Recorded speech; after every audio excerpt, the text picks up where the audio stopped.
Barry, you're watching The Globe here on SABC News Channel on this World Kiswahili Language Day.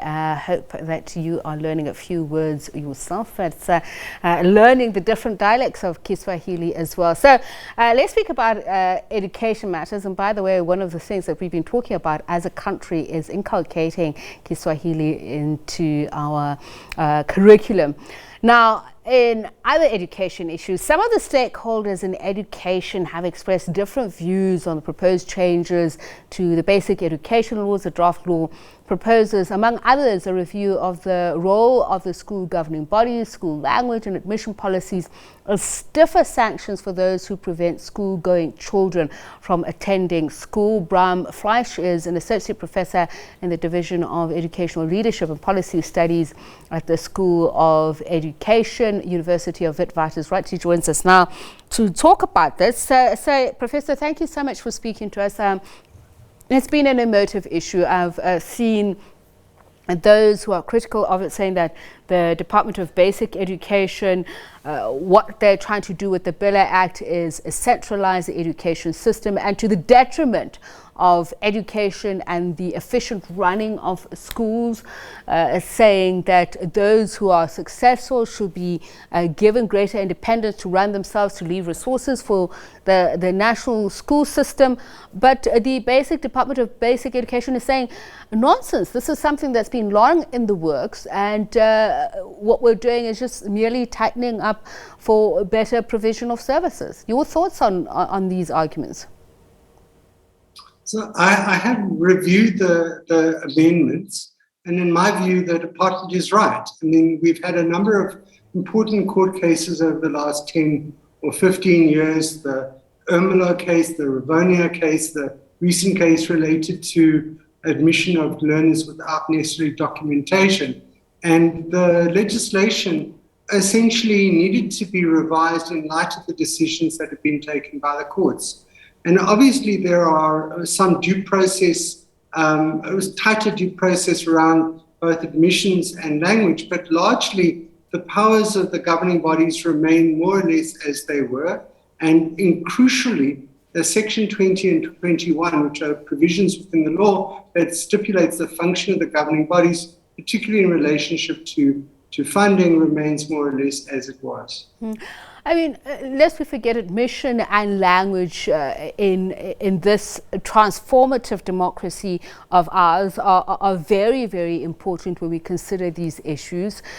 Speak to me about how far we've come and why, as you say, if it's clearly laid out the roles of the school governing bodies and some of the NGOs who are objecting to this, who are saying that they're basically being forced to cede power to the state, why it's problematic for them? I think that the original intention of the South African Schools Act, when it was promulgated in 1996, was to recognize that we needed a relationship, a kind of a partnership between schools and the state. And we recognized also that parents have a very important role to play. They have a stake in the school system. So what the Schools Act did was essentially craft legislation that granted significant real authority to parents around a whole range of issues. For example, language policy, religion policy, the right to levy compulsory school fees, that's certainly in quintile 4 and 5 schools. Also to make recommendations about staff at the school. These are very significant powers which the original legislation granted to parents. And in large part, the really core of those original functions remain.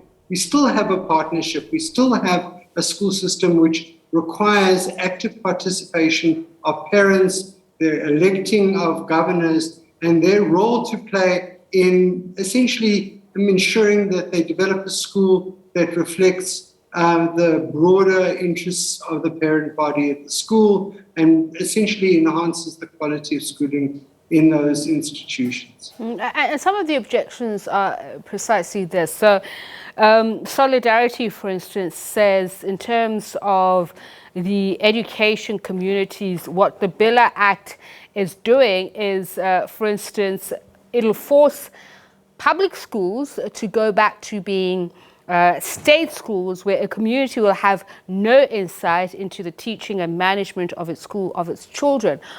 Perhaps I'm looking at it from the wrong prism.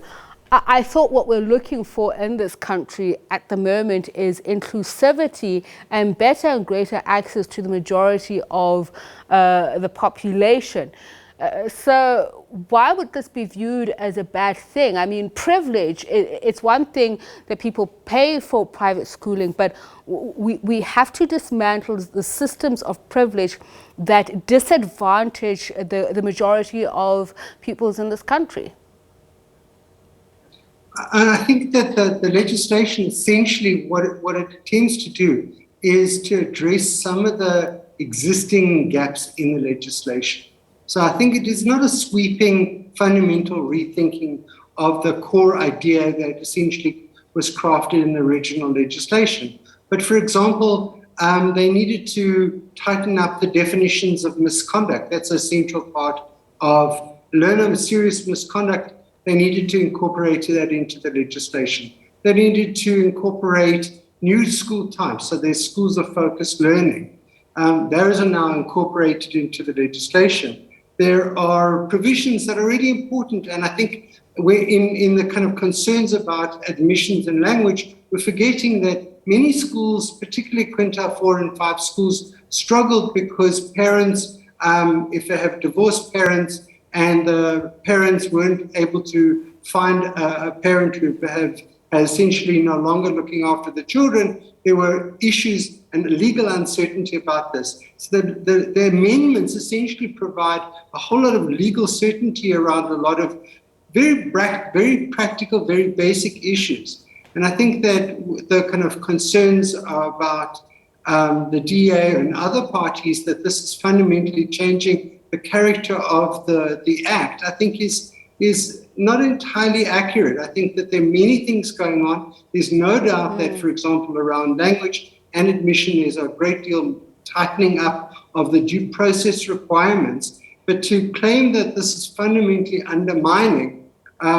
parents' role in the school, I think is overstating the point at this point. Right. So the Gauteng MEC, for instance, for basic education, says those who are critical of it are anti-transformation, and he cites what happened at Stellenbosch as an example of what they're trying to achieve. But there are those who are saying there's some things that are a little too vague. For instance, if you're saying they're going to take punitive action against people who prevent children from going to school, what if there are legitimate reasons for children not being able to school, whether the parent or the guardian cannot afford, transportation issues, etc., etc.? What are your thoughts on this argument? So the specific amendment you're referring to essentially is geared towards parents that use the school as a political football, who keep children away from schools because they have either in the school system or in a broader community use the preventing children from going to school as they hold the school hostage for their own particular reasons. And we're saying every child is entitled to a basic education, and parents cannot use the school and close a school arbitrarily for no reasons related to education or in danger or any other things that would be reasonable grounds. And so the legislation essentially has tightened it up and made it clear that parents, for example, who close the school, who bar children from going on because they may not agree with one or other aspect of what's going on in the school, that would be constituting an offense, and parents who do that or community members that do that could be liable for a fine or a prison term for no more than 6 months. So if you were speaking to parents out there who still had doubts and not necessarily about the intention, but the outcome of the amendments, do you believe that there are loopholes, gaps that still need to be addressed? And there will always be, I mean, this is a living document. There are always going to be changes that are necessary. But I think the department has been very thoughtful and has addressed many of the issues that were outstanding. And I think that they've made some important additions. And I'm pleased to say that I think it'll strengthen the education system, and particularly, as you made the point, it'll essentially assist a whole range of people that have been essentially had some legal ambiguity. So, for example, in the Eastern Cape, there was a case recently where schools had excluded learners without the appropriate documentation. Well, we know that there's serious challenges in home affairs, and that children who are excluded because they don't have relevant documentation is essentially depriving them of the right to a basic education. So the legislation essentially addresses that issue, and they establish a structure that will help address the fact that kids are going to school without the relevant documentation, and a mechanism to address that problem, because we do want all our children in school to have documentation.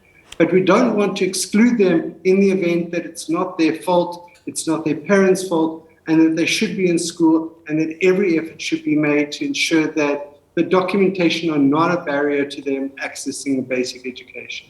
All right, thank you so much for speaking to us. Much appreciated, Professor Fleisch. And we're going to take a quick break now. When we return, we'll